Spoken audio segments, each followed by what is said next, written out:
എണീക്കത്തില്ല.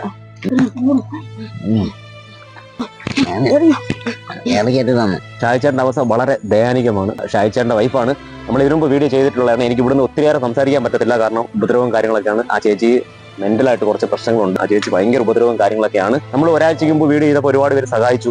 പക്ഷെ അവർക്ക് ചേച്ചിയെ ഹോസ്പിറ്റലിൽ കാണിക്കണം. ഹോസ്പിറ്റലിൽ കാണിക്കുന്നതിനേക്കാളും പ്രശ്നം എന്ന് പറഞ്ഞാൽ ഈ ചേട്ടൻ്റെ ജോലിക്ക് പോലും പോകാൻ പറ്റാത്തൊരു അവസ്ഥയിൽ നിൽക്കുവാണ്. അപ്പോൾ ആ അവസ്ഥയിൽ നിൽക്കുന്നതുകൊണ്ട് വേറൊരു നിവൃത്തിയില്ല ഇവർക്ക്. അപ്പം നിങ്ങളെ കൊണ്ട് പറ്റുന്നത് എന്തെങ്കിലും ഒന്ന് സഹായിക്കണം.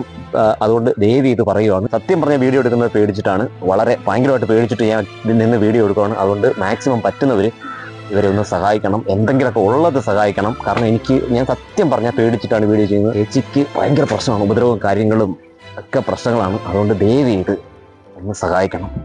ഇപ്പൊ അവസ്ഥ വളരെ മോശമായിക്കൊണ്ടിരിക്കുക. ഇഞ്ചക്ഷനും ഗുളികയും കാര്യങ്ങളൊക്കെ ചെയ്യുന്നുണ്ടല്ലോ. ഇപ്പോഴത്തെ അവസ്ഥ എന്തുവാ? ഇപ്പം ഒരു ദിവസം ഇവിടെ കൊണ്ടുപോകണമെങ്കിൽ 10,000 രൂപ നമുക്ക് ചെലവാണ് ഇതിന്റെ അകത്ത് വരുന്നത്. നമ്മൾ കഴിഞ്ഞ ആഴ്ച വീഡിയോ കുറെ പൈസ കിട്ടിയായിരുന്നു. കുറെയൊക്കെ പൈസ കിട്ടിയിട്ടുണ്ട്. ചേട്ടന് വേറെ ജോലിക്ക് പോകാൻ പറ്റുന്നില്ല. എനിക്ക് വേറെ പണിക്ക് പോകാനോ ഒന്നും എനിക്ക് പറ്റില്ല. ഒരാൾ ഇവിടെ നോക്കാൻ തന്നെ വേണമല്ലേ? ഒരാൾ ഇവിടെ നോക്കാൻ തന്നെ വേണം. അപ്പൊ എന്താണ് എല്ലാവരോടും പറയാനുള്ളത്?